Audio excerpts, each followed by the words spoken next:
నమస్తే, నేను మీ సూర్య. Indian constitution సిరీస్లో భాగంగా లాస్ట్ వీడియోలో మనము 1857 ఫస్ట్ వార్ ఆఫ్ ఇండిపెండెన్స్ గురించి మాట్లాడుకున్నాము. 1858 యాక్ట్ గురించి మాట్లాడుకున్నాము. 1861 యాక్ట్ గురించి కూడా మనం మాట్లాడుకున్నాము.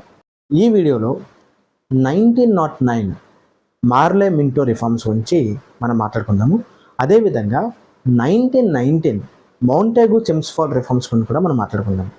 అందులో ముఖ్యంగా ఇండియన్ కౌన్సిల్ యాక్ట్ ఆఫ్ 1909కి ముందు ఇండియన్ కౌన్సిల్ యాక్ట్ ఆఫ్ 1892 అనేటువంటిది ఉంటుంది. బట్ అది మన ఎగ్జామ్ పాయింట్ ఆఫ్ వ్యూలో అది పెద్ద ఇంపార్టెంట్ ఏం కాదు, దాని గురించి తెలుసుకోవాల్సిన అవసరం కూడా లేదు. బట్ 1909లో వచ్చినటువంటి ఇండియన్ కౌన్సిల్ యాక్ట్ ఆఫ్ 1909 దీన్నే మనము మార్లే మింటో రిఫార్మ్స్ అని కూడా అంటాం.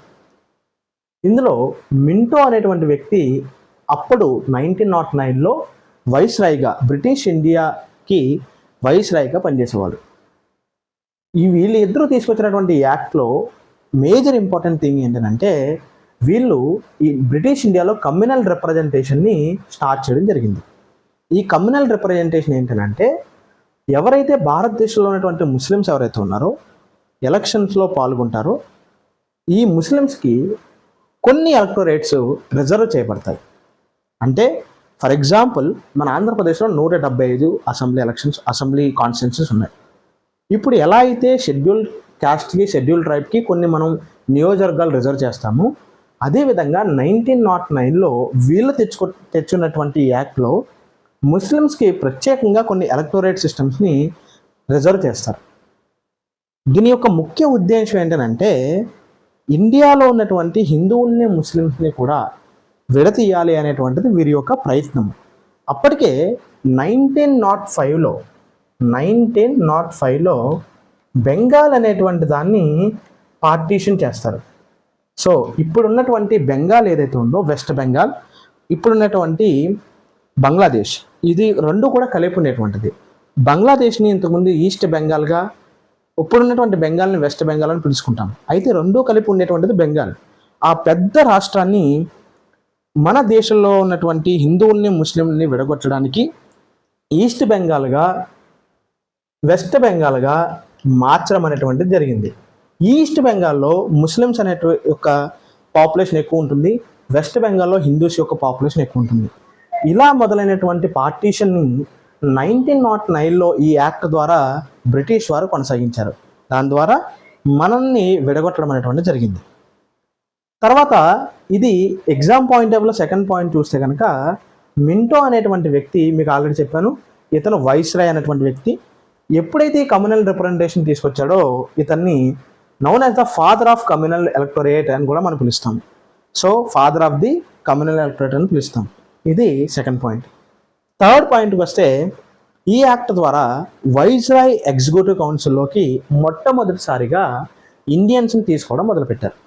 అందులో మొట్టమొదటిగా మన ఇండియా నుంచి సత్యేంద్రనాథ్ ప్రసాద్ సిన్హా అనేటువంటి వ్యక్తిని వైస్రాయ్ ఎగ్జిక్యూటివ్ కౌన్సిల్లోకి తీసుకోవడం అనేటువంటిది జరిగింది. సో తర్వాత యాక్ట్ ఏంటంటే గవర్నమెంట్ ఆఫ్ ఇండియా యాక్ట్ 1919. దీన్నే మనం ఏమంటామంటే మౌంటాగు చెమ్స్ఫోర్డ్ రిఫార్మ్స్ అని కూడా అంటాం. ఇది మనకి ఎగ్జామ్ పాయింట్ ఆఫ్ వ్యూలో 1909, 1919 ఈ రెండు కూడా చాలా చాలా ఇంపార్టెంట్. ఈ చెమ్స్ఫోర్డ్ అనేటువంటి వ్యక్తి వైస్రాయ్. ఓకే, ఈ మౌంటాగు చెమ్స్ఫోర్డ్ రిఫార్మ్స్లో ఇంపార్టెంట్ పాయింట్స్ ఏంటంటే ఫస్ట్ పాయింట్ ఏంటంటే demarcating central and provincial subjects. So ఇప్పుడు ఎలా అయితే మనకి సెంట్రల్ సబ్జెక్ట్స్, స్టేట్ సబ్జెక్ట్స్ అనేది ఉంటున్నాయో, ఈ సబ్జెక్ట్స్ అంటే ఏంటంటే కొన్ని సబ్జెక్ట్స్ మీద అధికారాలు, పూర్తి అధికారాలు సెంట్రల్ గవర్నమెంట్కి ఉంటాయి. ఫర్ ఎగ్జాంపుల్ కమ్యూనికేషన్ కావచ్చు, డిఫెన్స్ కావచ్చు, కరెన్సీ కావచ్చు, ఇలాంటివన్నీ. కొన్ని అధికారాలు స్టేట్కి ఉంటాయి. ఫర్ ఎగ్జాంపుల్ పోలీస్ కావచ్చు, అగ్రికల్చర్ కావచ్చు, ఇలా కొన్ని అధికారాలు అనేటువంటివి స్టేట్స్కి ఉంటాయి. ఈ విధంగా అప్పుడు కూడా ఏం చేశారంటే ఈ సెంట్రల్కి, ప్రొవిన్షియల్కి అధికారాలు అనేటువంటిది విభజన చేయడం అనేటువంటి జరిగింది. అంతేకాకుండా ఫర్దర్గా ఈ ప్రొవిన్షియల్లో ఉన్నటువంటి గవర్నమెంట్స్కి వాటి యొక్క అధికారాలని మళ్ళీ రెండు విధాలుగా విభజించడం జరిగింది. అందులో ఒకటి ఏంటంటే ట్రాన్స్ఫర్డ్ సబ్జెక్ట్స్ అంటాము, రెండోది రిజర్వ్డ్ సబ్జెక్ట్స్ అంటాము. ఈ విధంగా డిమార్కేషన్ చేయడం జరిగింది. ఇది సెకండ్ పాయింట్.